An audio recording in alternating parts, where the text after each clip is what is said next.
Buenas tardes, gracias a todos por su presencia como cada miércoles. El día de hoy tenemos al doctor Ramos, al doctor Guadalupe Ramos. Él viene de la UAMI, es un hombre evidentemente muy modesto porque nos brindó solamente 6 líneas de su currículum. Lo conozco un poco más, tiene una trayectoria tremenda, pero bueno. Gracias, doctor Ramos, por venir. Permítame dar una breve semblanza. El doctor Guadalupe Ramos, es doctor en Ciencias Químicas por la CIMESTAD, Ciudad de México. Actualmente profesor titular C en el departamento de IPH. ¿Qué es eso? Ingeniería de Procesos e Hidráulica. Ingeniería de Procesos e Hidráulica de la Universidad Autónoma Metropolitana, Campus Iztapalapa. Ha recibido distinciones como el premio a la mejor tesis de doctorado por la Sociedad Química de México y por el Instituto de Ciencia y Tecnología de la Ciudad de México. Ha sido el vicepresidente y presidente de la Sociedad Mexicana del Hidrógeno. Es el responsable del Laboratorio Nacional de Baterías de Ion Litio y Post-Litio para el desarrollo y escalamiento de procesos y dispositivos. Doctor, muchísimas gracias por aceptar la invitación. Viene desde no sé qué tan lejos, así viene de la UAM, está muy lejos. Y pues yo le agradezco que haya aceptado la invitación y pues platícanos, ¿qué es el almacenamiento de energía, futuro y oportunidades? ¿De qué trata esto? Gracias. Muy bien, muchas gracias. Bueno, pues muchas gracias a todos por estar aquí. Gracias a Daniel por la invitación. Bueno, primero un poco de promoción. Este es el logo del Laboratorio Nacional de Baterías, que SFEM también es parte de ese laboratorio. Aquí Daniel y Natasha nos han apoyado muchísimo con diferentes mediciones y hemos logrado sacar varias publicaciones también relacionadas con baterías y con las pruebas de EPR que hace Daniel, ¿no? Entonces, es un laboratorio grande, en teoría pues vamos avanzando, vamos a hacer varias cosas y tenemos la idea de echar a andar procesos de baterías aquí en México de fabricación y pues obviamente de investigación también. Bueno, vamos a empezar, simplemente quiero empezar con esto, ¿no? Pues ya todos saben que la energía pues prácticamente es la fuerza impulsora. No podemos imaginar qué hubiera sido de la humanidad, o siquiera si se hubiera podido desarrollar la humanidad, la cultura, si no hubiera habido la capacidad, por ejemplo, de controlar el fuego, ¿no? Obviamente eso pues se queda a los antropólogos decidir qué es lo que va a hacer, pero es indispensable pensar en eso, ¿no? O sea, la energía al final de cuentas es la que nos ha hecho salir adelante. Como todas fuentes de energía, pues hay cosas positivas y negativas, ¿no? Por ejemplo, el descubrimiento del fuego probablemente ayudó a tener mejor nutrición y a tener mayor posibilidades de reproducción, pero obviamente también había algunos problemas como la quema de los bosques y demás, ¿no?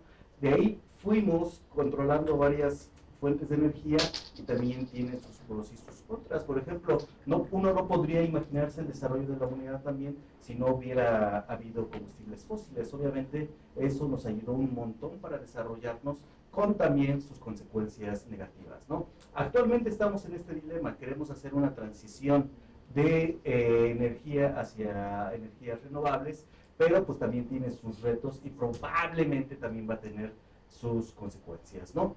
Obviamente también nosotros ya sabemos que ha habido consecuencias del cambio climático, no tenemos que convencerlos, simplemente decir que realmente tenemos un problema y que la transición energética no es nada más algo como que queramos que ocurra porque sí, sino ciertamente es una necesidad. Bueno, pues entonces tenemos un dilema, ¿no? Tenemos el dilema en el que queremos transicionar hacia fuentes de energía renovables y, bueno, pues obviamente tenemos este dilema donde esta energía va a ser una fuerza para el desarrollo humano, pero también una fuerza impulsora para la destrucción del ambiente. ¿Qué tenemos que hacer? ¿Cómo podemos hacer para tener estas dos cosas agarradas y que podamos lograr a ambas al mismo tiempo, ¿no? De hecho, ahora ya no hay un dilema, hay algo que se le llama el trilema y cuatrilema, ¿no? Porque por un lado está esto, garantizar el desarrollo económico, y por otro lado la sustentabilidad. ¿Qué hay aparte de eso? Pues también tenemos que lograr justicia energética. No podemos nosotros pensar que nada más porque nosotros sí tenemos energía, vivimos bien, estamos a gusto, pues los demás no puedan tener acceso a esto, ¿no? Es esa parte que también se tendría que cuidar. Y hay otra cosa que también está alineada con las políticas. Las políticas siempre saben, ¿no? Y las fuentes de energía influyen mucho en la política. De hecho, mucho de cómo se mueven pues, las guerras, invasiones y demás tiene que ver con las políticas, ¿no? Entonces es una cuestión importante donde tenemos que mantener balance de las cuatro cosas para que podamos realmente sacarle provecho a la energía, ¿no? Un poquito para pensar cuál es el problema al que nos enfrentamos, pues es esto. Este es un panorama mundial de la energía en el 2018. Desgraciadamente no han salido publicadas estas gráficas más recientes, pero más o menos es esto, ¿no? Tenemos todas las fuentes de energía aquí, petróleo, carbón, gas natural, cosas bio, solar, bla, bla, bla, ¿no? Y el ancho de la línea, pues es la cantidad de energía asociada a eso, ¿no? Y por aquí está cómo se transforma y a dónde llega, ¿no? Por ser transporte, marítimo, aviación, manufactura, casi no se ve, ¿no? Pero más o menos se los explico aquí. Esa sería una gráfica de cuál es el supply de energía primaria y en dónde se usa, ¿no? Entonces, prácticamente se ve que petróleo, carbón y gas natural son una gran parte de fuentes primarias, ¿no? Aunque tengamos biomasa y algo de renovables, pues la verdad es que su participación es bien pequeñita al consumo final que tenemos por acá, ¿no? Mucho de esta también se logra mediante la transformación, esto es energía eléctrica, y entonces también esto ayuda a dispersar esa energía, ¿no? También por aquí se debería ver una cantidad de pérdidas que es más o menos del mismo tamaño de la generación eléctrica, ¿no? Entonces, más o menos para que veamos que tenemos, este panorama nos dice que si quisiéramos transitar hacia fuentes de energía renovables, pues el esfuerzo que se tendría que hacer es enorme, ¿no? O sea, tenemos un montón de energía, 6,000 petajoules de energía, y en México 310 petajoules, más o menos un petajoule es 10 a la 15 joules, ¿no? Entonces, más o menos para que vean la cantidad y el problema al que nos enfrentamos. Pues en particular con algunos países, ¿no? Por ejemplo, México, ¿no? Carbón, pues casi no tenemos. Petróleo, sí, la mayoría de lo que hacemos es con petróleo y con gas natural. Vean que, por ejemplo, Alemania, ¿no? Carbón, petróleo natural, gas natural están como divididos igualmente, ¿no? Pero por nosotros prácticamente dependemos de petróleo y gas natural. Brasil, por ejemplo, tiene una gran contribución de biocombustibles, entonces eso le hace ser un poco menos dependiente. Y por aquí en donde se usa, ¿no? Industria, transporte y residencial, prácticamente la mayoría de la energía aquí se utiliza para el transporte. Y dependiendo del país también hay otras alternativas, ¿no? Entonces, ¿por qué les digo esto? Porque es importante ver qué es lo que queremos atacar. Obviamente, cada una de las diferentes fines de la energía va a tener una forma diferente de atacar y estrategias diferentes para lograr que se disminuya el consumo de estas fuentes de energía no renovables, ¿no? Bueno, ¿hay oportunidades para México? Pues sí, tampoco se ve muy bien la figurita, pero prácticamente lo que queremos decir aquí es que tenemos una gran cantidad de energía solar incidiendo sobre nuestro país. O sea, eso es una de las grandes ventajas que tenemos. Prácticamente todo el país tiene esa ventaja. Por allá en Europa, por ejemplo, Canadá, Estados Unidos están mucho menos amarillitos, entonces tienen menos posibilidades, ¿no? En cuanto a viento también, estas zonas que son más moradas tienen una velocidades de viento aceptables como para que puedan ser explotadas. Entonces también hay muchas oportunidades como para desarrollar tanto energía eólica como solar. Obviamente todo esto también tiene que ver con otras cosas como infraestructura, recursos, distancias al punto de consumo. Nada es tan fácil como parece, ¿no? Pero al parecer, pues sí tenemos como que México tiene oportunidades para una buena transformación. Bueno, aquí está otro gran problema, ¿no? La intermitencia de las energías renovables. Prácticamente es una gráfica de potencia contra tiempo, y pues bueno, podemos ver pues la intermitencia, ¿no? Hay más o menos una forma continua de la curva, pero hay momentos en que prácticamente la generación cae a cero. O sea, simplemente pasó una nube, algo pasó, cambió, lo que sea, y entonces tenemos una fuente que no es tan confiable, ¿no? Si lo vemos también, por ejemplo, al año, esto es energía eólica, pues ver también que pues, lo que necesitamos es, pues, tenemos una resolución que es más o menos constante, pero pues tenemos cambios a lo largo del año y también en cada mes tenemos cambios, ¿no? Y dependiendo también del lugar, ¿no? Estos son diferentes países de Europa, donde también, obviamente, para hacer una planeación del consumo energético, pues tendríamos que tomar en cuenta esto y no sería tan fácil, ¿no? Bueno, ¿qué es lo que está pasando? Esta es más o menos una grafiquita de quién está haciendo producción de baterías en el mundo. Prácticamente, bueno, la batería completa es el 100% de la producción de baterías en el mundo y China está dominando, ¿no? Pues no es de esperarse, casi tiene el control del 50% de la producción de baterías a nivel mundial. Estados Unidos tiene el 28 más o menos y subió recientemente, porque en realidad antes casi en un 80% estaba siendo dominado por Estados Unidos, pues algunos países pequeñitos y el resto del mundo, ¿no? ¿Qué es lo que está pasando? Bueno, este es un ejemplo de lo que puede estar ocurriendo. Por ejemplo, en California hay estas grafiquitas, ¿no? Esto es lo que ocurre más o menos. Tenemos un consumo, también casi no se ve, en la mañana, en la noche y el máximo. Tienen un gran consumo de energía solar, aprovechan toda esta energía solar, pero por aquí no se ve, pero debería haber una grafiquita donde aumenta el consumo. Prácticamente después de que se mete el sol, pues es cuando estamos llegando a la casa, prendemos la tele, hacemos todo lo que tenemos que hacer y ahí tenemos un aumento del consumo de energía. Y entonces pues ya no está el sol, ya no lo podemos usar. Y generalmente estos picos de energía se suplen con energía extra, ¿no? Sale una nueva planta con seguramente con energía no renovable, petróleo, carbono, alguna de ellas, que vende esa energía y sube esto, ¿no? Entonces los picos de energía son generalmente los que cuestan más y también son los que contaminan más, ¿no? Porque tienen que hacer esa producción extrema en un momento importante, ¿no? Entonces, ¿qué están haciendo?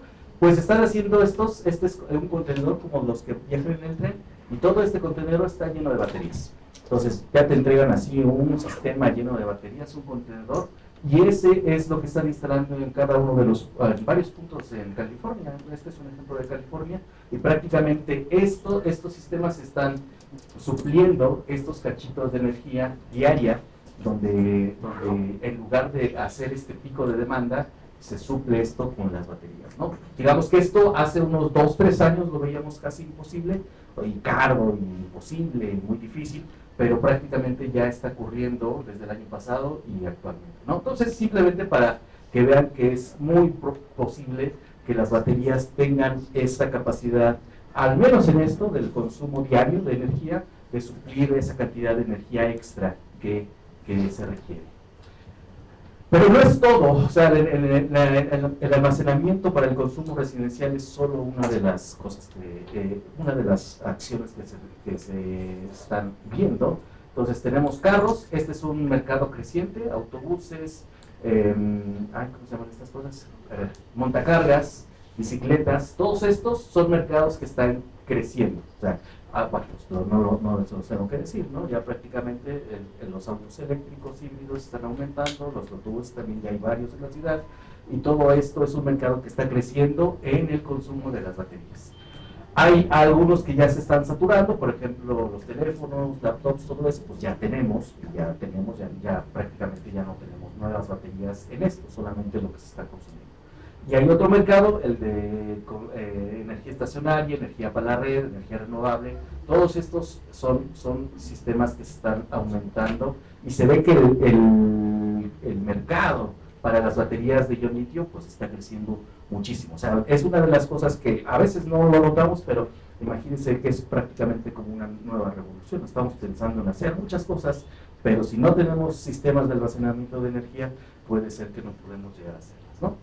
Bueno, aquí simplemente hay unas grafiquitas de cómo se espera que cambie. Entonces tenemos, esta sí es una probabilidad de que ocurra ese sistema de almacenamiento. Entonces es del 2015 al 2050, prácticamente arbitraje de energía es que yo compro energía barata con alguna fuente y la vendo cara, ¿no? Entonces hago ahí mi movimiento para que pueda almacenar energía y después venderla cuando sea el mejor momento. Eso se llama arbitraje de energía. Actualmente prácticamente todo se está haciendo con energía de las presas, ¿cómo se llama? Siempre se me olvida. hidromecánica, creo, pero bueno, almacenamiento mediante presas, ¿no? Y esto va a ir cambiando, esta línea azul va a ir desapareciendo y lo que va a ser apareciendo en ese mercado es cada vez más baterías, de las normales, de las baterías ion litio, y también de otro tipo de baterías que se llaman de flujo redox, que también son interesantes, y estas también van a ir acaparando este mercado. Para el almacenamiento estacional y de meses de energía a muy grande escala, lo que se planea que puede ser la opción es el hidrógeno. El hidrógeno puede ir desplazando al aire comprimido y también a la energía almacenada en presas y eventualmente ser una de las mayores competidores en el almacenamiento de energía para grandes cantidades. Imagínense, yo guardo toda la energía que se produce en un verano, por ejemplo, y la utilizo para el invierno, ¿no? Más o menos así, imagínense, ¿no? Y también, pues no se los tengo que decir tampoco, pero la cantidad de vehículos, estos son normales, de combustión interna, contra los híbridos y los eléctricos, pues va a ir aumentando mucho. Para el 2040 prácticamente se espera que tengan el 75% del mercado, entonces también es importante tomar en cuenta eso, ¿no? Bueno, entonces, ¿qué es una batería? Entonces, prácticamente es bien simplito. Tenemos dos electrodos, uno que tiene metales de transición y otro que tiene también otro metal, como un sistema como grafito, donde ocurre un proceso que se llama intercalación. Los iones litio se intercalan en la estructura. Esto no nada más es que ocupan el espacio, sino que ocurre un proceso de transferencia de carga, o sea, se transfieren electrones, ocurren cambios en los estados de oxidación, y esto es lo que hace que los iones se puedan mover de un lado a otro durante la carga y la descarga. Entonces, prácticamente los iones están ahí y simplemente pasan de uno a otro, ¿no? Pues se ve muy simple y en realidad es muy simple, pero es importante ver que este sistema en realidad tiene dos ventajas importantes. La primera es el potencial. Como tenemos litio, esa diferencia de potencial de lo que ocurre aquí contra lo que ocurre acá puede llegar a ser desde 3 volts hasta 5 volts. Imagínense una batería acuosa más o menos, donde el potencial máximo, la diferencia de potencial máximo es de 1.2 volts, si acaso 1.5 dependiendo del electrolito. Tener 5 volts en lugar de 1, pues es una gran ventaja, ¿no? Y la otra es la capacidad específica. Como todos los componentes son ligeros, no pesan mucho, entonces tenemos mucha energía almacenada en un espacio, en un volumen o en un peso muy pequeño, ¿no? En una masa muy pequeña, ¿no? Entonces, alto voltaje, son ligeras, tienen durabilidad alta, tienen algunos contras, o sea, tienen condiciones estrictas de fabricación. Parece ser sencillo, pero hacerlas no es tan complicado, no es tan sencillo, vaya. Tienen energía limitada, son flamables, la mayoría de los compuestos son flamables y tienen esa opción, esa posibilidad de autoprenderse, ¿no? El costo es alto, pero se espera que disminuya, y la densidad de energía, es decir, cuánta energía almaceno por unidad de masa, es de las más altas que tienen todas las baterías, ¿no? Entonces, esa es como la idea de las baterías. ¿Qué es lo que necesitamos hacer? Pues obviamente lo que necesitamos es hacer, esta es una grafitita de voltaje contra capacidad específica. Capacidad, vean que son miliamperes hora, o sea, es cantidad de carga almacenada por unidad de gramo. Y entonces, unidad de masa, entonces lo que necesitamos es que tengamos más capacidad de almacenamiento, o sea, movernos hacia la derecha y tengamos voltajes mayores, movernos hacia arriba. Prácticamente lo que necesitamos para todos los sistemas de almacenamiento es pasar de aquí a acá, ¿no? ¿Cómo se logra eso? Bueno, prácticamente están divididos, pero no están limitados a eso, hay muchas otras formas, a procesos químicos. ¿Qué es lo que necesitamos hacer? Bueno, pues hacer que estos procesos de transferencia de carga, el cambio redox, ocurra de manera reversible y probablemente no solamente con un cambio en el estado de oxidación. Si yo tengo más cambios en el estado de oxidación, pues voy a tener más capacidad de almacenar energía, ¿no?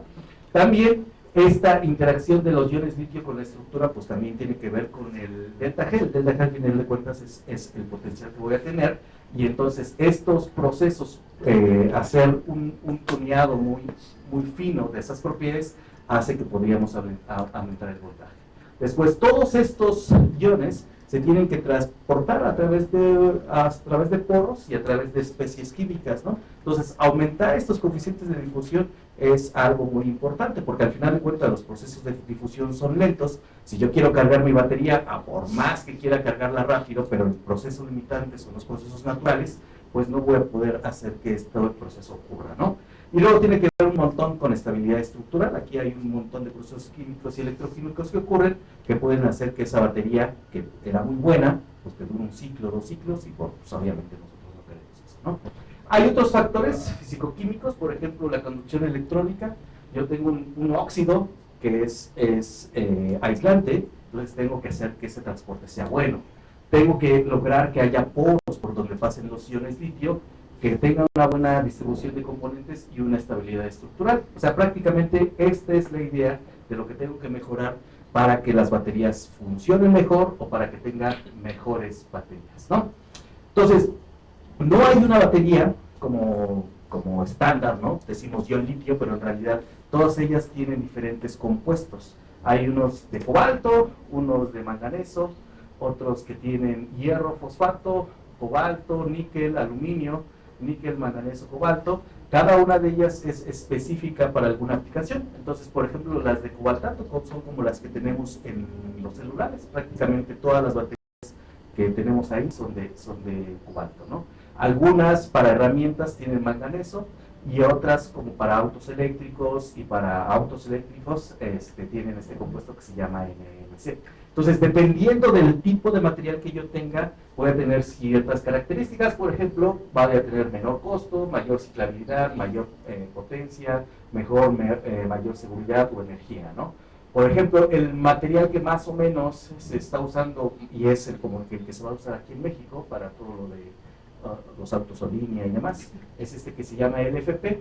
Tiene buen costo, tiene buena ciclabilidad y buena seguridad, pero no tiene ni tan buena densidad de energía ni tan buena densidad de potencia. Es decir, voy a poder usarlo, es barato, pero a lo mejor no espero que mi coche alcance velocidades de 0 a 100 en 2 segundos, ¿no? Entonces, pues, probablemente esas cosas van a estar, no van a estar tan a la vista, ¿no?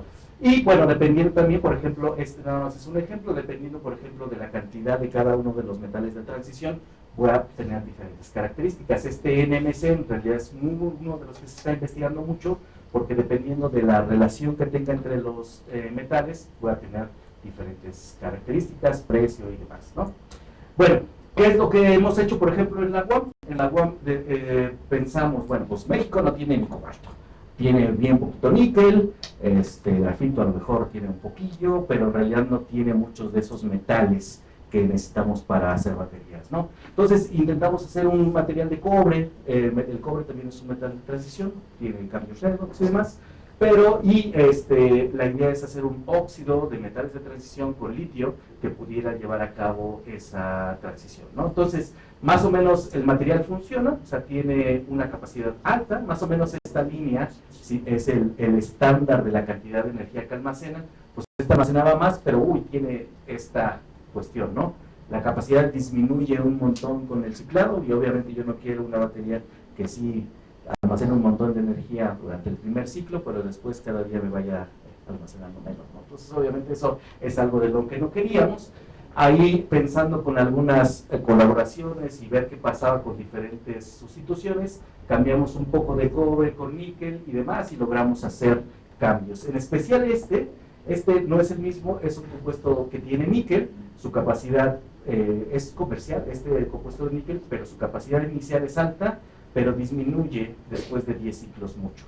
Hicimos lo contrario, dopamos este material de níquel con cobre y obtenemos esto. Tenemos una capacidad inicial menor, pero una retención de capacidad mucho más alta, ¿no? De la continua a la punteada cambiamos un montón. Y también lo que fue muy importante y que es lo que es muy importante para nosotros es que podemos hacer análisis de qué es lo que está ocurriendo dentro de la batería en cada momento. Por ejemplo, nosotros hacemos rayos X in situ y vemos qué está pasando con las estructuras, si se están ampliando, si están cambiando de estructura, y logramos determinar que había ciertas contracciones de la red que es las que hacían que esta batería pudiera durar mucho más. Bueno, no todo es materiales no todos son materiales catódicos, óxidos, sino también la batería tiene otros compuestos. En particular, vean, es como un esquema de lo que ocurre en un electrodo. Aquí están las partículas del material activo y carbón, ¿no? Para lograr aumentar esa conducción. Y tenemos esta parte verde, que es como una serie de polímeros y pues prácticamente es un aglomerante que hace que todo se mantenga junto y que se lleven a cabo los procesos, ¿no? Entonces, este es un polímero y lo que se hizo fue diseñar un nuevo polímero que pudiera atacar algunos problemas comunes, por ejemplo, oxidaciones no deseadas, reacciones interfaciales que también pueden ocurrir, como esta oxidación de PF6 a PF5, a disoluciones de algunos metales, etcétera, ¿no? Varias reacciones que ocurren aquí pueden ser mejoradas con este nuevo aglomerante. Entonces, prácticamente eso es lo que se ve. Cuando hacemos un ciclado lento, pues prácticamente son iguales. Este es el nuevo polímero contra el tradicional. Se ve que los procesos más o menos son iguales, pero cuando aumentamos la velocidad, o sea, cargamos más rápido y descargamos más rápido, pues este polímero ayuda a que tengamos menor capacidad y también esta separación. Esta separación entre las dos curvas, esta es la curva de carga y la descarga, es importante porque nos dice cuánta energía estoy perdiendo al hacer este proceso de carga y descarga. Yo lo que esperaría es que si no tuviera pérdidas, yo cargo a un potencial y descargo al mismo potencial. Prácticamente no tengo nada de pérdidas, ¿no? Pero si cargo a un potencial, pues estoy aplicando un potencial mayor y durante la descarga estoy obteniendo un potencial más bajo, pues lo que implica es que estoy perdiendo energía, ¿no? No estoy perdiendo la cantidad almacenada, sino que estoy perdiendo la cantidad de energía, hasta la calidad de la energía que estoy obteniendo, ¿no? Entonces, estas separaciones son importantes y logramos hacer este cambio incluyendo este nuevo polímero. Y también, nuevamente, no es nada más para ver qué es lo que está ocurriendo y decir uno es bueno, otro es malo, sino entender mucho de la filosofía que hemos desarrollado y bueno, que Daniel, aquí el doctor Daniel nos ayuda es entender qué es lo que está pasando.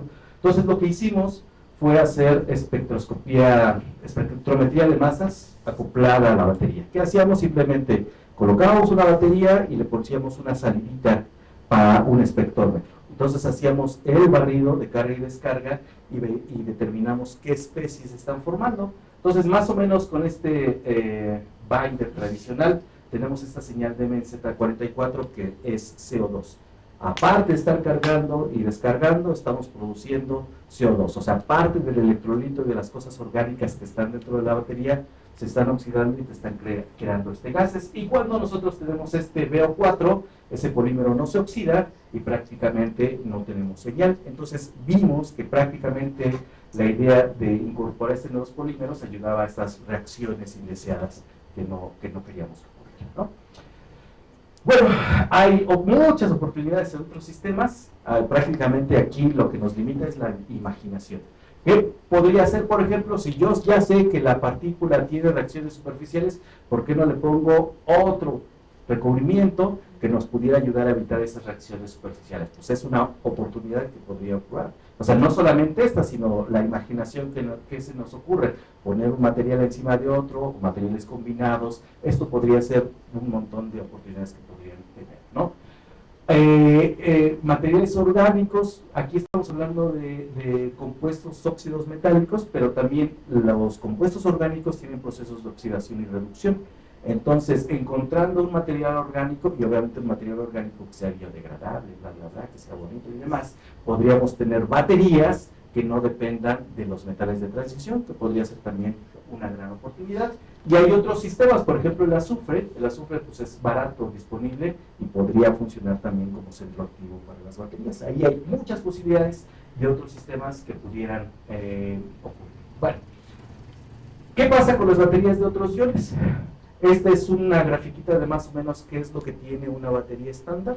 Entonces vean, tiene un montón de grafito, 22%, un montón de cobre, 17%, aluminio, 8%, el material activo, óxido de cobalto, bla, bla, bla, dependiendo del tipo va a tener cierta cantidad, electrolito, separador y carbón, negro de carbón, ¿no? Estos son los porcentajes. En realidad, la cantidad de litio que hay dentro de esta batería es bien baja, vean. Entonces, este es el 31% del material activo, pero este material activo está compuesto de un óxido, un metal de transición y demás, ¿no? En realidad, el 2% más o menos es de litio, ¿no? Y por acá, esta solución de electrolito es el 15%, sí, pero el litio contenido es prácticamente el 0.4%. Entonces, sí hay litio, pero es poquito. Y ahora voy con la otra parte. El proceso de fabricación de las baterías, pues más o menos sigue estas etapas: mezclado, recubrimiento, prácticamente se coloca un material sobre un colector de corriente, pasa por varias etapas: corte, ensamble, se llena el electrolito, se sella, ¿no? Este proceso de fabricación más o menos está aquí puesto, pero vean qué es lo que implica.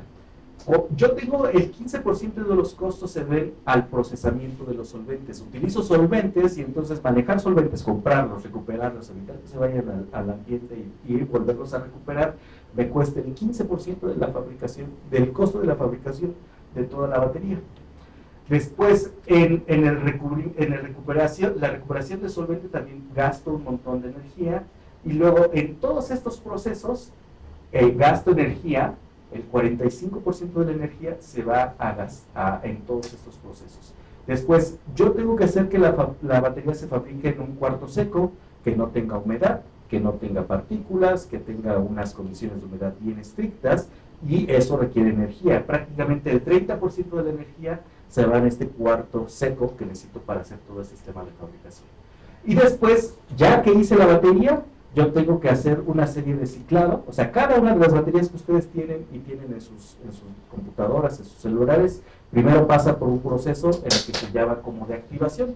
Le hacen unos procesos de carga y descarga, y se hace una interfaz que se llama CI, y si en esa CI, pues la batería no funciona. Entonces, cada una de esas baterías pasa por ese proceso, y entonces hacer todo esto cuesta el 30% de todo el costo de fabricación. Entonces, ¿vale la pena tener baterías de otros iones? Pues probablemente sí valga la pena. O sea, ¿quién no quisiera tener, en lugar de litio, poner sodio? Pero si solamente tenemos el 3%, pues es muy poquito. Si aquí el proceso de fabricación está relacionado más el costo a cómo se hace el proceso, si yo nada más cambio litio por sodio, pero no cambio el proceso de fabricación, entonces no tiene ningún sentido, porque va a seguir siendo caro el proceso de fabricación. Entonces, en esto es importante tener en cuenta que no nada más depende de lo que tengo, sino cómo llevo el proceso de fabricación, y eso me va a ayudar a tener una mejor batería, ¿no? Bueno, entonces, ¿qué es lo que hacemos? Nosotros, ya después de hacer investigación básica de baterías y demás, pues nos encontramos en la situación en la que, bueno, pues sí, pero haces una batería que mide 1 centímetro, y yo necesito una batería para un carro, ¿verdad? Entonces, bueno, pues no, como que no se ve que pueda ayudar al cambio, en el consumo energético simplemente con esta batería, ¿no? Entonces necesitábamos hacer baterías más grandes. Entonces pasar de aquí a acá pues requiere mucho esfuerzo, pero también requiere pues de habilidades, ¿no? Entonces prácticamente lo que hicimos fue esto. O sea, tenemos baterías que sí mantienen su capacidad. La capacidad a pasar de una celda de estas como de reloj a pasar a una celda grande pues va aumentando exponencialmente, pero es importante reconocer que la cantidad de energía que yo tengo probablemente en un sistema chiquito es más alta.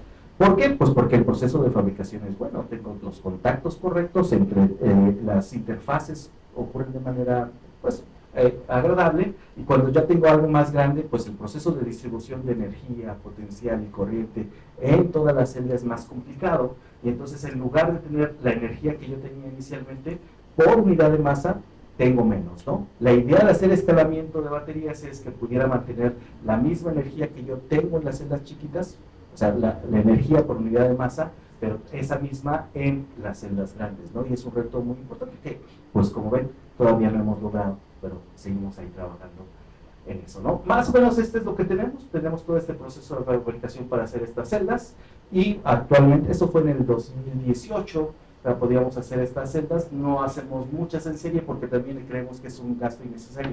¿Por qué voy a hacer 50 o 500 celdas y pues nada más voy a gastar un montón de baterías, materiales y demás en hacerlo, cuando nadie me las va a comprar, ¿no? Porque pues quién me va a comprar algo que no tiene una certificación y no tiene nada ahí puesto, ¿no?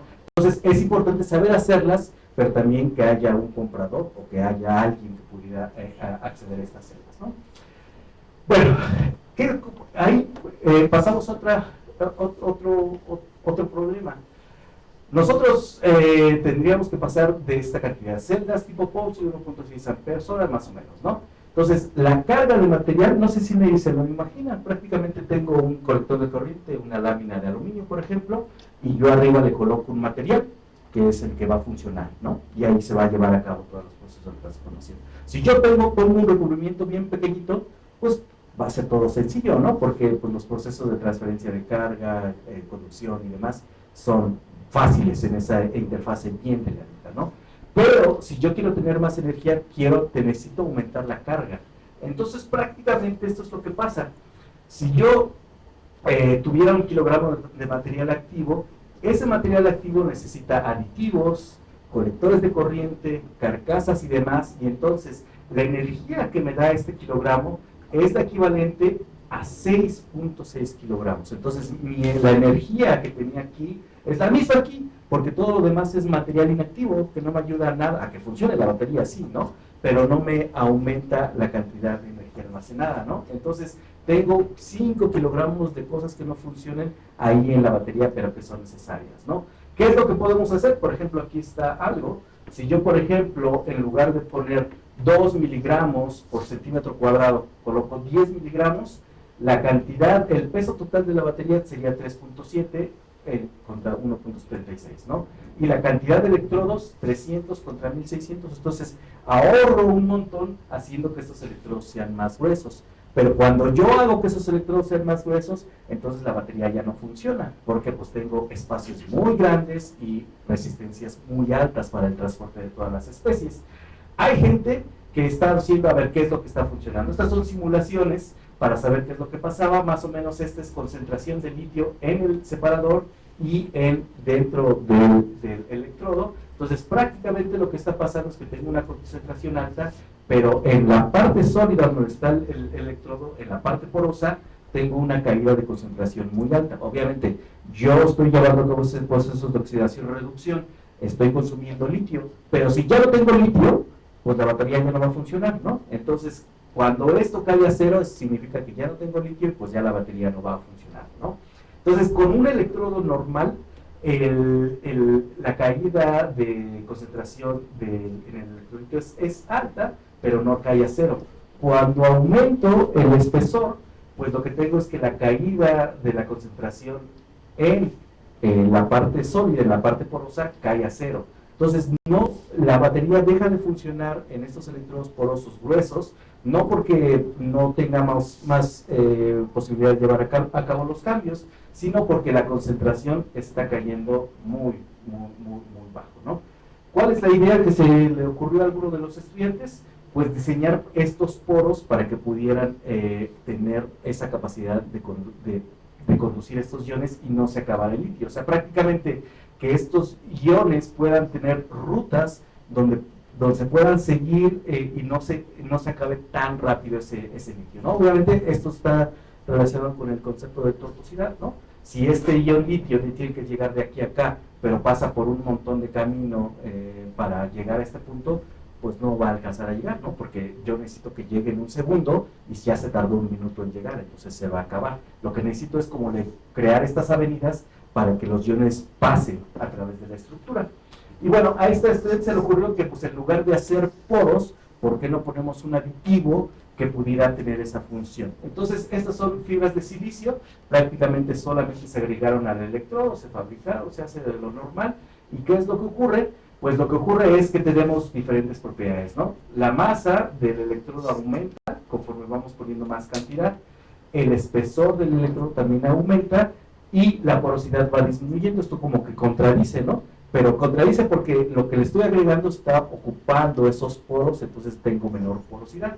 ¿Y qué es lo que tenemos? Pues prácticamente que estos poros llenos de esas fibras de sílice están absorbiendo el electrolito, y ese electrolito es el que va a hacer que se difundan los iones. Entonces prácticamente es esto. Cuando yo no tengo nada de fibras, pues tengo una capacidad bien baja, ¿no?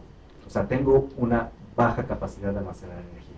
Y esto es cuando cambio de lento, rápido, más rápido y vuelvo a regresar a lento, ¿no? Entonces con el 6% tenemos más densidad de energía, y cuando lo hacemos súper rápido tenemos todavía almacenamiento a comparación con el 0% que prácticamente ya no podemos almacenar nada de energía porque estamos haciendo el proceso muy rápido, ¿no?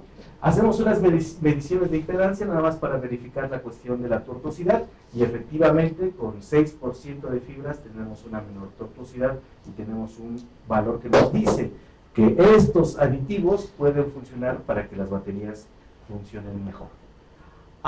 Bueno, pasando a otro tema nada más rápidamente, pues el azufre también, el azufre es bien abundante y tenemos una capacidad bien grande, ¿no? Una batería de azufre podría tener hasta 1600 mAh por cada gramo, mientras una de intercalación de las normales 200, ¿no? Es un orden de magnitud mayor. Y bueno, pues tiene problemas, ¿no? Porque el azufre es no conductor, cambia mucho de volumen cuando se carga y se descarga, y bueno, se pierde mucho azufre durante los procesos, ¿no? ¿Cuál es la idea aquí? Otra vez el binder, tener un polímero que pueda atacar todos estos problemas, capturar polisulfuros, ayudar a la integridad del cátodo y hacer que este proceso de deposición fuera mucho más fácil. ¿Qué se hace? Pues modificar este es un quitosano, un polímero natural, que se modifica con algunos ácidos pequeños. Y bueno, pues aquí prácticamente lo que se ve uno de los procesos es cómo atrapa este polímero esos polisulfuros que se van creando. Yo quiero que atrape mucho, porque cuando no los atrapo, pues se me van y se me pierden, ¿no? Entonces, si los atrapo, pues es bueno. Prácticamente se ve visualmente como este quitosano absorbe muchos de estos polisulfuros, porque son amarillos, y cuando le pongo el polímero, pues cambia la coloración, ¿no? De hecho, por UV-Vis, vean que la absorbancia disminuye mucho en el caso del quitosano, y con los otros también, otro tipo de materiales modificados también. Lo que yo necesito es que absorba mucho de esos polisulfuros. ¿Y qué es lo que pasa? Bueno, pues también para hacerles el cuento largo, tenemos más capacidades, mejor retención, tenemos muy buena eficiencia colómbica y una muy buena retención de capacidad, que les digo otra vez, la batería no nada más quiero que funcione un ciclo, sino que quiero que me funcione muchísimos ciclos, ¿no? Y bueno, con diferentes tipos de ácidos se logra esto, también es importante, nada más son unas curvas donde quiero que vean que tenemos más capacidad, algunas que son más separadas, unas más juntas, otras que tienen diferentes procesos, pero prácticamente esta, con un polímero natural más un ácido láctico, tiene el menor sobrepotencial, la mayor capacidad y una deposición muy suave. Vean cómo esta curva es prácticamente plana, es algo que habla de la deposición de especies, que también es muy importante.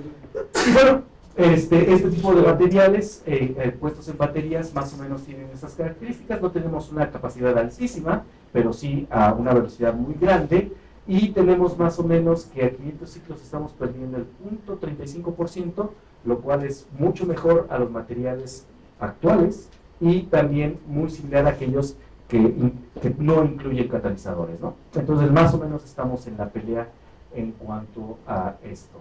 Bueno, nada más para mencionarles, simplemente también hay algunas baterías de iodo sodio que estamos haciendo. Aquí se intentó hacer a través de sargazo, ya saben que esto en todos lados se hace, ¿no? Que le haga el sargazo y que lo ponga en algún lado y que funcione y demás, ¿no? Bueno, es prácticamente siguiendo la misma idea, sacar el sargazo y hacer el proceso de carbonización para ponerlo en una batería de iodo sodio. Y bueno, pues la idea es tener estructuras grafíticas que pudieran tener defectos y condiciones para almacenar sodio.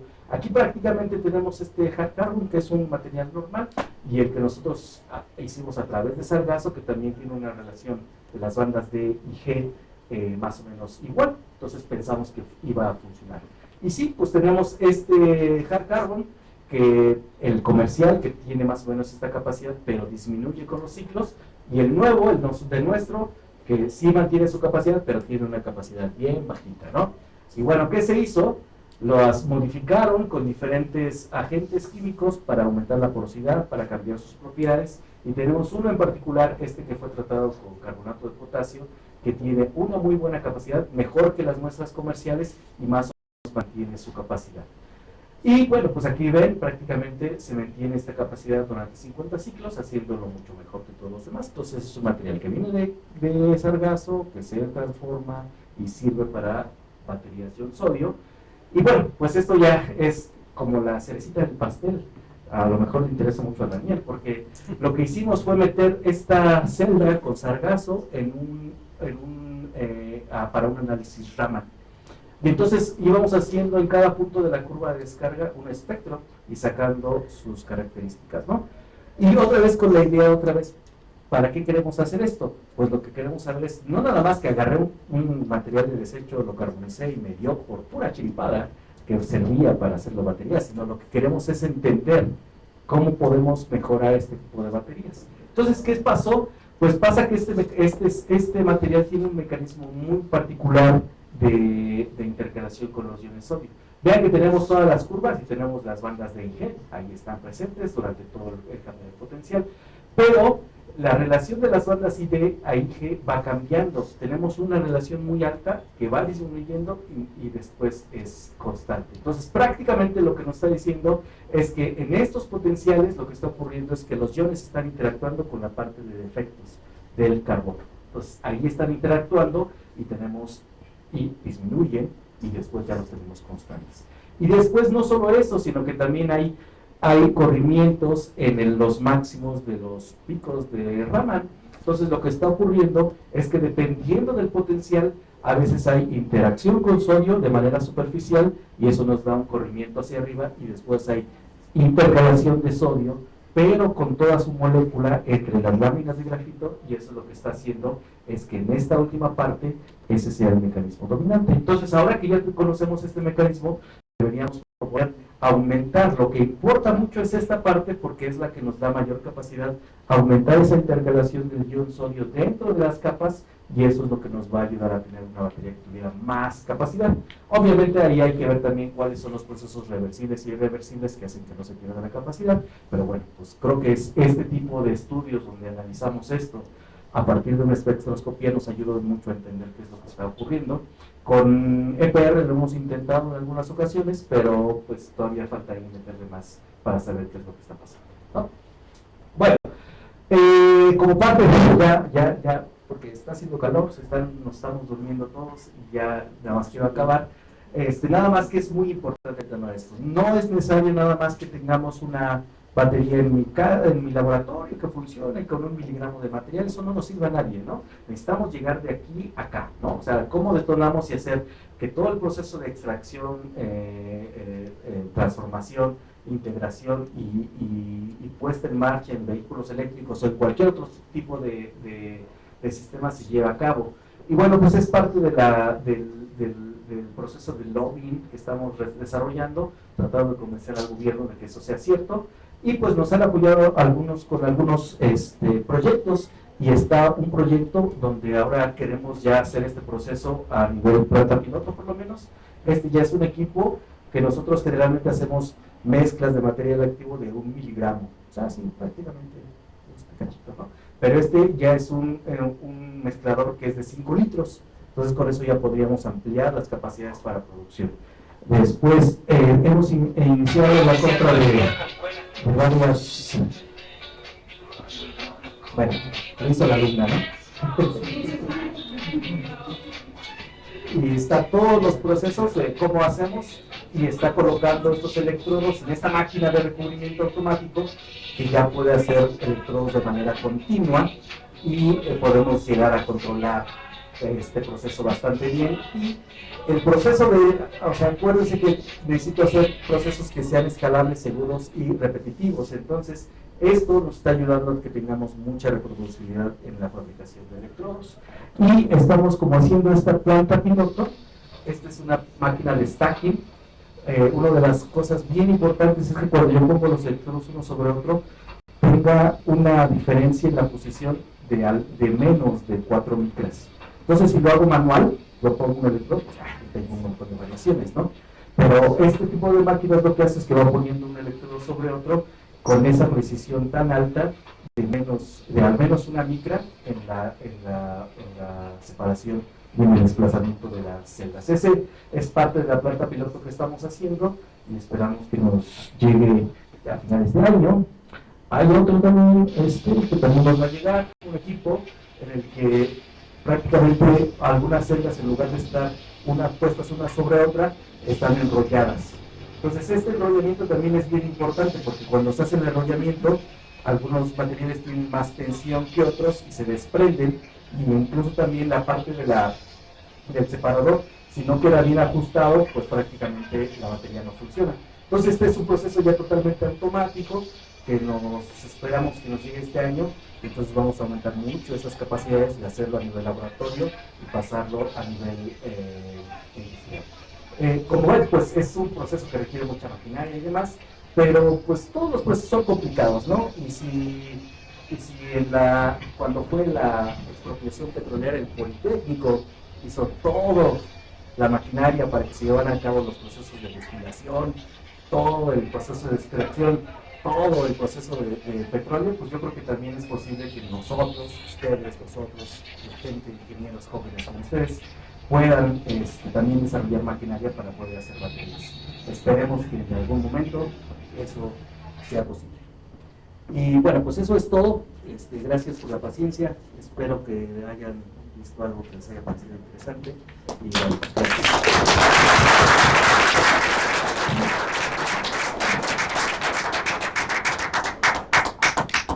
Pues va así,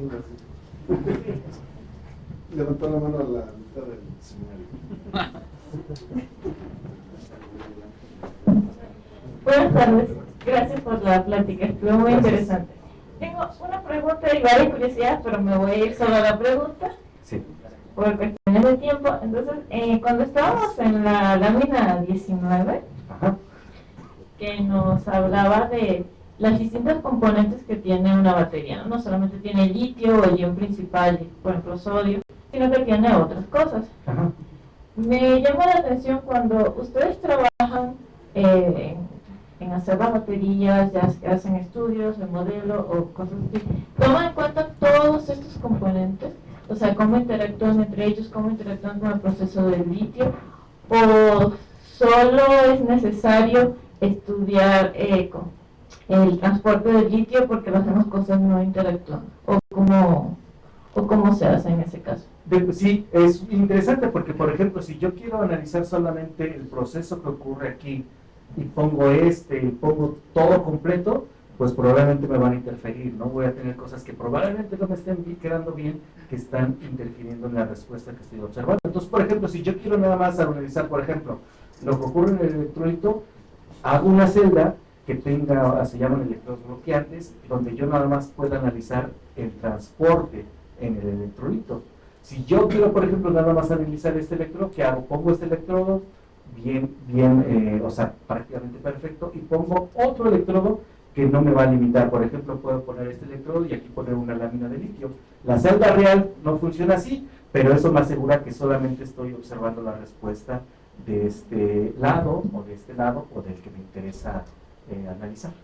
Claro, pero entonces si yo quiero, por ejemplo, modelar toda la batería, sí tendría que tomar en cuenta la contribución de todos, ¿no? Y cómo interactúan entre ellos. Sí, si tú quieres ya hacer como modelar el comportamiento completo, sí, porque, bueno, también depende de lo que quieras analizar, porque hay procesos que importan más en determinadas situaciones, ¿no? Por ejemplo, este proceso de intercalación en el cátodo es importante, pero si yo tengo una limitación en lo que ocurre de este lado, pues en la celda completa pues me va a afectar, ¿no? Entonces, y en determinados potenciales va a ser más o menos importante. Entonces, dependiendo de lo que yo quiera determinar, puedo... Por ejemplo, ¿no te quitan energía? O sea, ¿no pierdes energía a través de estos otros componentes? Sí, bueno, es lo que les mencionaba, sí, porque, por ejemplo, si yo tengo un sistema que sea muy resistivo al paso de iones, por ejemplo, simplemente por caída única voy a perder energía, ¿no? En este proceso. Si yo tengo un proceso que me limite en el transporte de masa, por ejemplo, también voy a perder energía en cada uno de los procesos que estén ocurriendo a través de todas las partes del sistema. ¿Sí? Bien, sí. Gracias.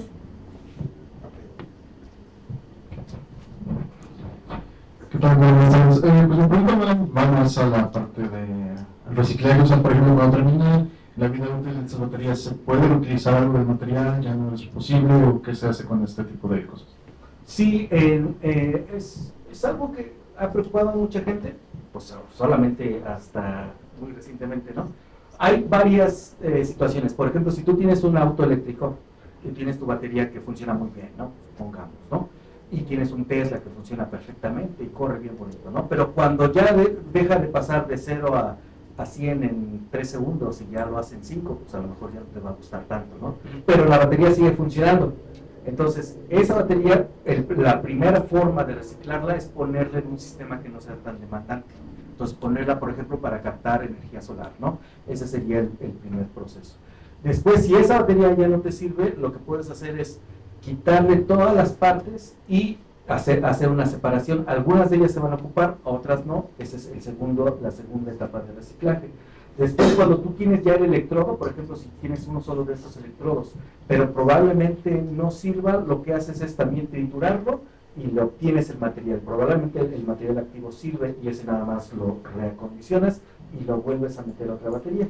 Y ya está el reciclaje total, donde dices, pues ya esto no sirve para nada, todo lo pongo en un sistema y le hago algo para separar todos los elementos y voy recuperando uno por uno, ¿no? Cada uno de esos procesos es físicamente posible, el problema es el costo, y bueno, es un problema de todo, ¿no? O sea, si yo quiero recuperar algo, si recuperarlo cuesta más caro que obtenerlo de la naturaleza, pues no me conviene, ¿no? Y entonces depende también de mucho del tipo de material. Si yo, por ejemplo, acá tengo cobalto, y ese cobalto lo quiero recuperar, seguramente me va a convenir, porque el cobalto es caro, es escaso y demás, y voy a tener un procesor que sea económicamente viable, ¿no? Pero si aquí tengo hierro, pues el hierro lo obtengo de cualquier lado, ¿no? Y entonces a ninguna empresa, pues eso se feo, ¿no? Pero a ninguna empresa le va a convenir invertir, hacer todo este proceso de reciclaje si la ganancia va a ser prácticamente nula o va a perder, ¿no? Entonces depende mucho de la regulación. Entonces, si el proceso no es económicamente viable, pero estoy obligado por regulación a hacer el reciclaje de la batería, pues entonces lo tengo que hacer porque lo tengo que hacer, porque es un beneficio ambiental. Pero pues actualmente en México no hay regulación todavía y necesitamos esperar eso para que realmente pues, se pueda llevar a cabo. Ok, muchas gracias. ¿Qué tal, doctor? Buenas tardes. Muchas gracias por la ponencia, muy interesante. En la diapositiva número 13 aparece un dato, comparando me parece el año 2020, los costos por kilowatt hora 2030-2050 aparece una reducción de costos bastante amplia. A mí me gustaría tener un poquito más de contexto de cómo se llegó a ese dato, cómo llegó a hacer esa estimación. Uy, me encantaría darte la respuesta, pero no la tengo en la mano. Y de hecho, mira, ni siquiera tengo referencia. Si me te puedo conseguir la referencia, porque es un estudio y son proyecciones de lo que, más de lo que va a ser, de lo que se necesita. O sea, necesitamos llegar a ciertos valores de costo por un almacenamiento de kilowatt hora para que ciertos proyectos sean viables. Entonces te consigo el dato, pero más allá de que, pues obviamente queramos que sea barato, ¿no? Pero se oye bien exagerado. Entonces, sí, para llegar a eso, necesitan acciones, ¿no? Si quieres, escríbeme y te consigo la referencia. Claro, sí, muchas gracias. Dale. Hola, gracias por la... Ay, me lo acerqué mucho. Gracias por la conferencia. Bueno, yo tengo un par de preguntas. Quisiera, por lo que yo tengo entendido, por lo que alcancé a entender ya de la última parte, ya tiene un prototipo funcional, ¿no? Ese prototipo ya cumple con las normas mexicanas para baterías. Una de las cuestiones que mencionó era de un compuesto que causaba deposición. Comentaba su volumen, ¿no? Esa deposición, ese cambio de volumen dentro de la batería tiene algún efecto secundario, puede causar algún corto, porque es bien sabido que las baterías de litio tuvieron esa clase de problemas, ahora se han minimizado, ¿no? Esa era mi pregunta. Sí, en realidad actualmente no hay ninguna norma para baterías en México. O sea, es un vacío legal que existe, entonces están ahí y que funcionen es prácticamente lo único que se pide, ¿no? Se está trabajando en eso, ¿no? Para que haya regulación y para que haya ciertas características que tengan que cumplir las baterías tanto importadas como las que pues, se pudieran hacer aquí en México, ¿no? Nuestro prototipo, pues lo que va a hacer es pasar unas pruebas básicas de desempeño, ¿no? Hay muchas pruebas que no por regulación, sino porque las empresas cuando te quieren vender algo, te ofrecen, ¿no? Te dicen, mira, mi producto pasa esta prueba de desempeño, de seguridad, hay varias pruebas mecánicas y térmicas que se le hacen para asegurar que la batería no explote, ¿no? Entonces, cada una de esas pruebas se les tienen que hacer. Las nuestras todavía no pasan todas esas pruebas porque no las hemos hecho, ¿no? Pero es importante, o sea, por ejemplo, estos cambios de volumen sí son muy importantes, a lo mejor no en la seguridad, pero sí en el desempeño, ¿no? Tú imagínate nada más que tienes un electrodo que está aumentando 200% en volumen cada vez, a lo mejor la batería no va a aumentar 200% volumen, ¿no? Sino nada más los electrodos. Pero esos se enfrenta a tensiones mecánicas, ¿no? Entonces, lo que pasa es que esto de expandir y contraerse, poco a poco va acabando con las propiedades mecánicas y pues prácticamente se destruye, ¿no? Bueno, tengo una segunda pregunta, con respecto a, bueno, ya englobando todo lo que mencionó en su conferencia del proyecto, pues suena muy bien, pero tengo algunas preocupaciones o cuestiones en cuanto a la viabilidad económica de un proyecto de ese tamaño, tomando en cuenta las condiciones geopolíticas actuales. En especial del hecho de que pues, Estados Unidos tiene una política proteccionista y está tratando de acaparar el mercado de baterías compitiendo con su contraparte asiática, ¿no? Sí, China. ¿Es posible México duro de verdad que tenga las condiciones para albergar o tener un proyecto de esta magnitud que tenga posibilidades de prosperar, y perdone que se lo diga, de aquí a 50 años o a los que sean, ¿no? Sí. Sería, o han considerado llevar este proyecto que suena muy bien pues, a otro país, pues que tenga condiciones pues que permitan el florecimiento de un proyecto así? Sí, es una situación bien complicada, ¿no? Yo, por ejemplo, y ustedes que estamos aquí en la escuelita y demás, pues para nosotros a veces, ¿qué nos importa a mí como investigador? Pues publicar, recibir un estímulo y demás, ¿no? Y ser feliz en la vida, ¿no? Y a ustedes también, ¿no? También están estudiando, publicar, graduarse, tener un trabajo, ¿no? Es parte, pero también hay algo que tenemos que ver. Por ejemplo, sí, o sea, estamos en super pañales, ¿no? Si nosotros dijéramos, hoy por hoy vamos a competir con China, Corea, en la fabricación de baterías, vamos a salir perdiendo, ¿no? Y seguramente económicamente, viablemente, calidad, todo vamos a salir perdiendo, ¿no? Pero también es importante ver cómo se están moviendo las capacidades sociopolíticas, ¿no? Entonces, yo te puedo decir que, por ejemplo, ya México tomó una decisión, va junto a Estados Unidos, ¿no? Porque impuso aranceles a todos la importación de vehículos y baterías chinas, ¿no? Entonces eso alinea a que vamos a estar con Estados Unidos en esa guerra, ¿no? Sí, ¿no? ¿Qué nos dice que después, el próximo año, Estados Unidos se enoje con nosotros y nos deje de vender baterías? Pues nada nos puede asegurar que eso va a ocurrir o no va a ocurrir, ¿no? Lo que sí tiene que ocurrir es que la gente aquí en México debería tener por lo menos los conocimientos y la capacidad para decir, bueno, ya estamos en esta situación, ¿cómo le entramos, no? Entonces es una parte que tiene que ver tanto con la educación, la preparación de las nuevas generaciones y demás para tener los conocimientos mínimos y la experiencia necesaria para poder entrar no solamente en esto, ¿no? Sino también en semiconductores, en medicamentos y demás, en todos los nichos que son necesarios para que un país prospere, pero que a lo mejor no tenemos la fortaleza. Me parece que eso es un poco la ideología. De mi parte, no soy tan pro 4T ni anti 4T, pero me parece que tener el conocimiento siempre es algo importante. Sí, claro, por supuesto. Bueno, pues muchas gracias. Buenas tardes, muchas gracias por la presentación. Mi duda es acerca de la diapositiva 42. Ajá. Bueno, aquí vemos la capacidad de ciertos elementos con el número de ciclos. Sí. Lo que me llama mucho la atención, ¿por qué algunos son discontinuos y otros son continuos?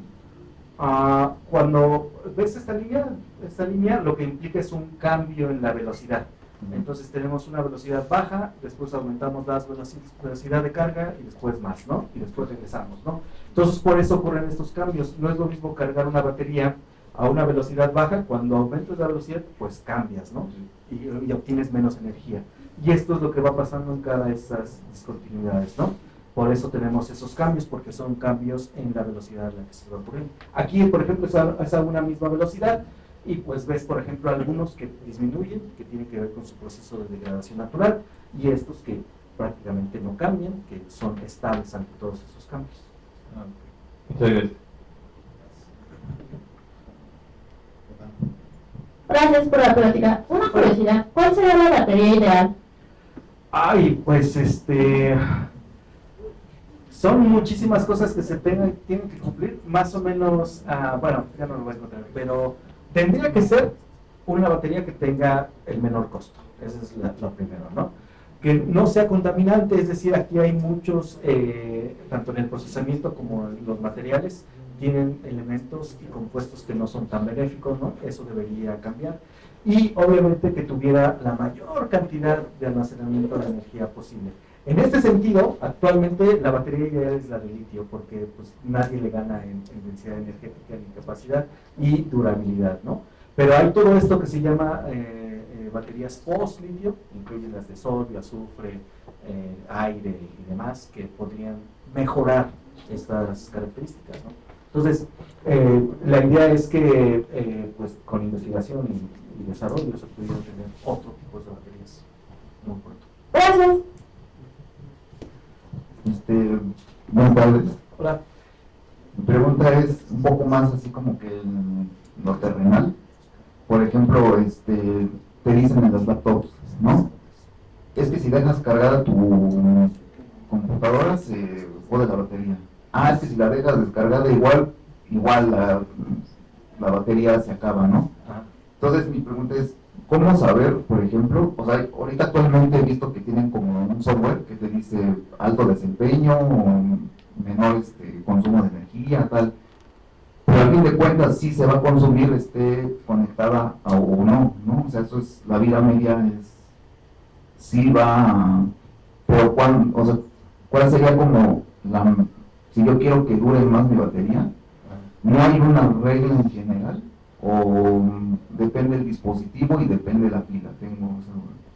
Sí, bueno, actualmente como ya casi todas las baterías son de litio, ya la cuestión es menos complicada, pero antes había baterías de muchos tipos y había baterías que se necesitaban descargar completamente y cargar completamente, seguir ciertos protocolos para hacerlo. Actualmente como son de litio, y todas las baterías actualmente, especialmente en los electrónicos, tienen dispositivos de seguridad. O sea, no te dejan ir más allá de cierto voltaje, ni cierta cantidad de carga, ni más bajo de cierta cantidad de carga.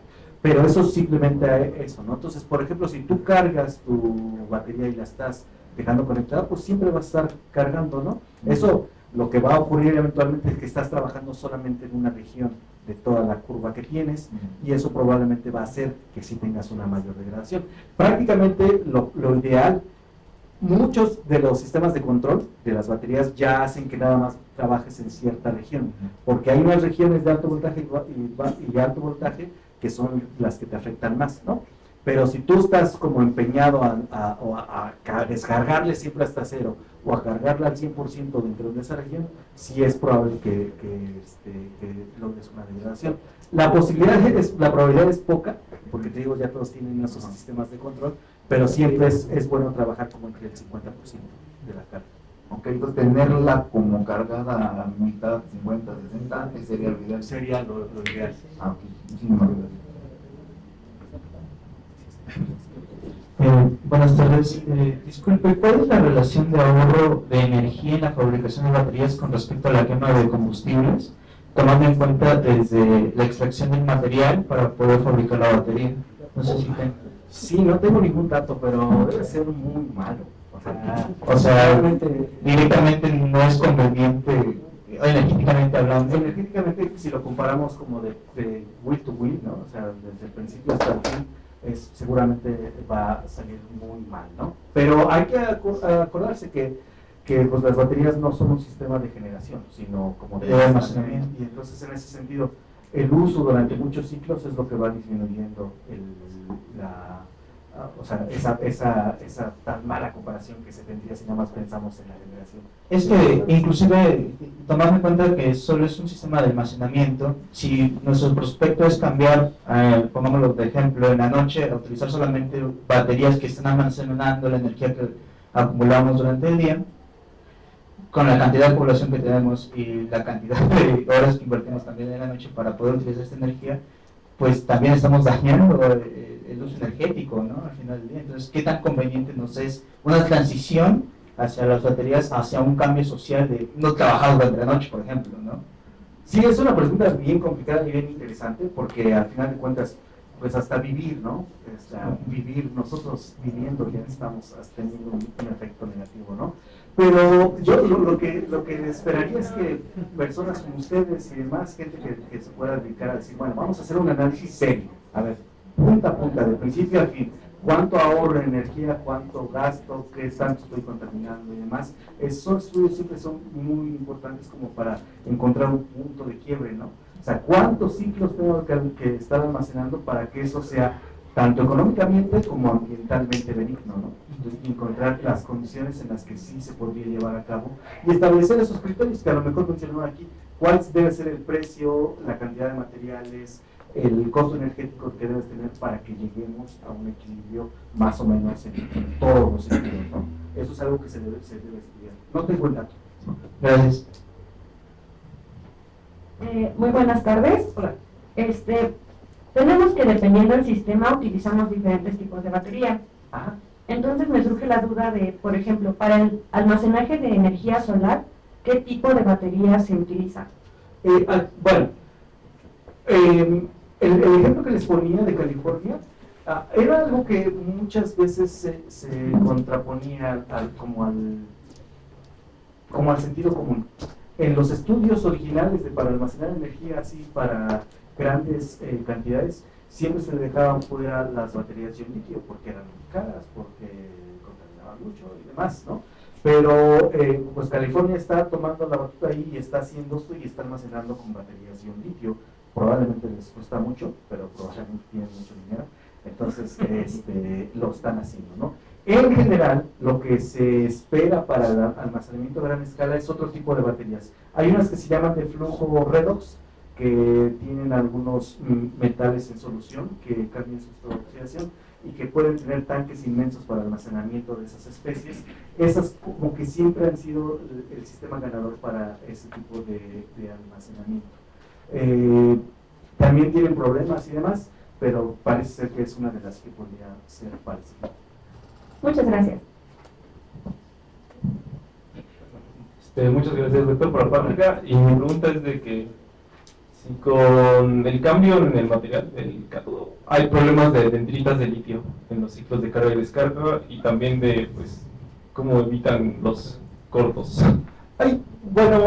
Generalmente el problema de dendritas es un problema que se origina en el ánodo. El ánodo, que es de grafito, ahí es donde ocurre la deposición de litio y se tiene ese problema de crecimiento. También tiene que ver con una cuestión de la fabricación.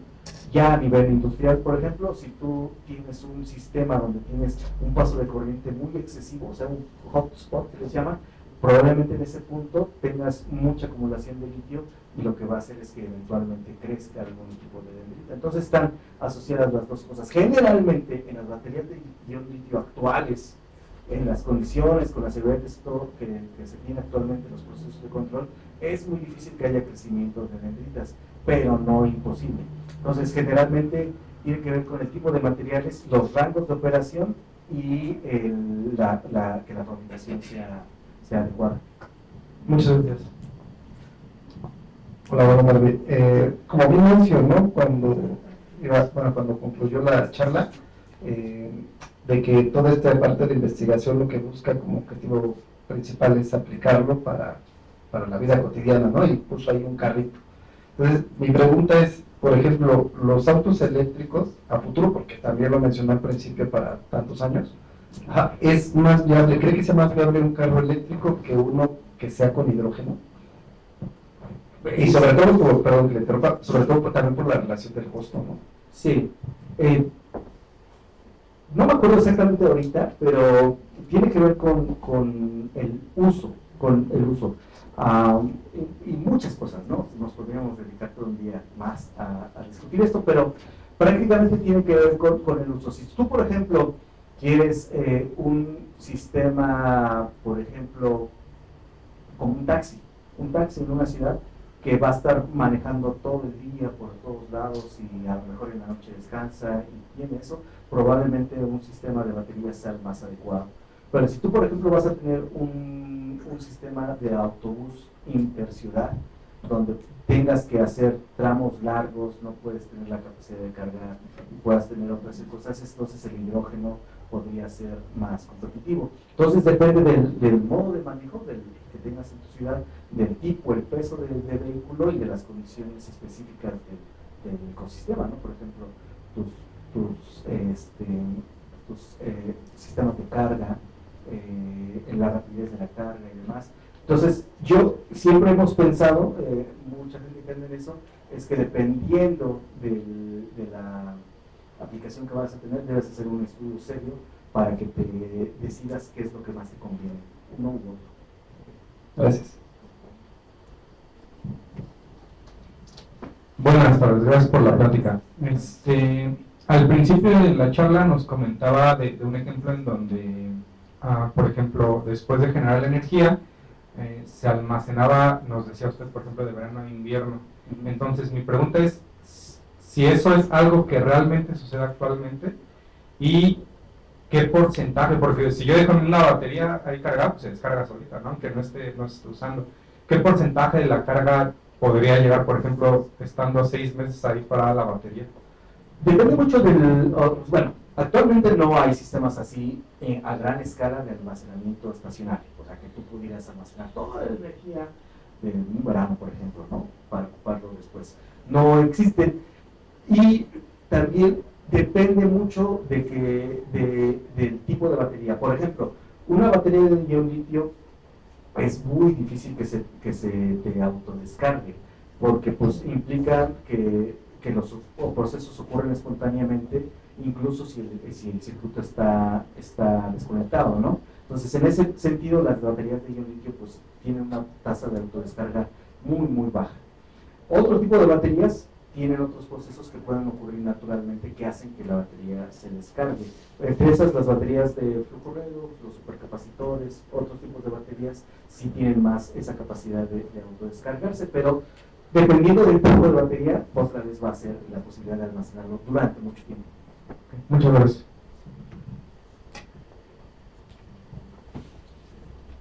Buenas tardes, doctor. Muchas gracias por la ponencia. Mi duda es que al final, en las últimas diapositivas, expresó que hay algunas pilas o baterías que se tienen que colocar una encima de otra y otras son a través de, digamos, una cierta tensión al irlas enrollando.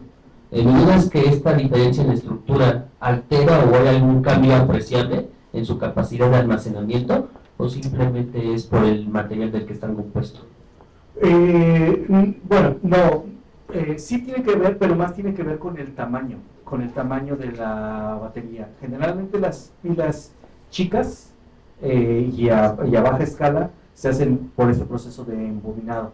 Incluso las cilíndricas, las que son redondas como estas son chicas, se hacen por medio de ese proceso de embobinado. Y mientras en las grandes y de mayor, o sea, no solo en el número de electrodos, sino en el tamaño de los electrodos, se prefiere que sea por este proceso de apilamiento de uno contra otro, ¿no? Entonces depende de esas dos características, se decida por uno u otro proceso, pero en los dos es importante eso que les decía de la separación entre los electrodos, cuidar esas separaciones sigue siendo importante en ambos casos. Perfecto, muchas gracias. Gracias por la plática. Mi duda es como un poco más allá de tu tema. ¿Por qué en las comparaciones de cómo se obtiene la energía en diferentes países no usa la comparación con la energía nuclear? Ay, Híjoles, no lo sé. En realidad no sé por qué no lo incluye. Creo que sí. O sea, me parece ser que lo único que pasó es que yo elegí países que tienen muy poca energía nuclear. O sea, nosotros sí tenemos, pero debe estar por aquí en alguna de esas, ¿no? Porque aquí sí está nuclear, mira, es la rosa. Ah, ok, es que no me alcanza a ver. Tenemos rosa, Brasil tiene esta y Alemania también tiene esta parte rosa. Sí la tiene. Gracias. Buenas tardes, gracias. Mi duda era, menciona que cambiando parámetros, creo que el volumen, decía usted que bajaba la calidad de la energía. ¿Qué es lo que toma en cuenta para decir esta energía tiene mayor calidad que esta otra?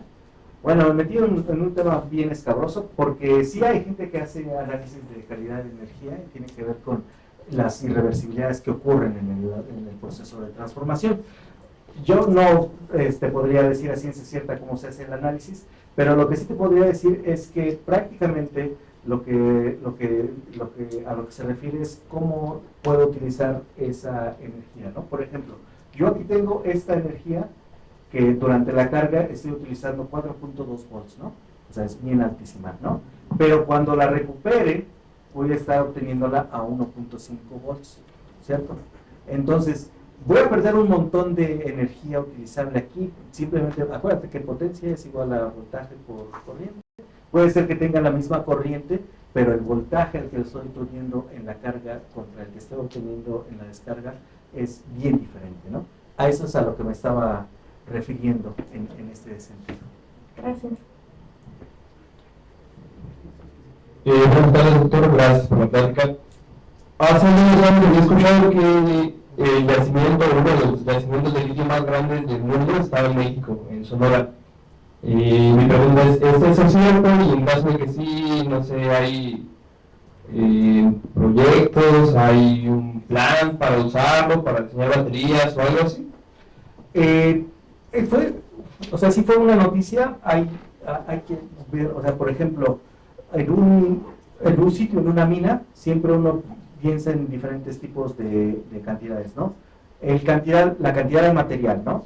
O la cantidad del mineral específico, o la cantidad del elemento específico, ¿no? Entonces, en ese momento, en esa mina, lo que ocurrió es que se confundió, se estaba reportando como cantidad de litio, cuando en realidad se quería reportar cantidad de mineral.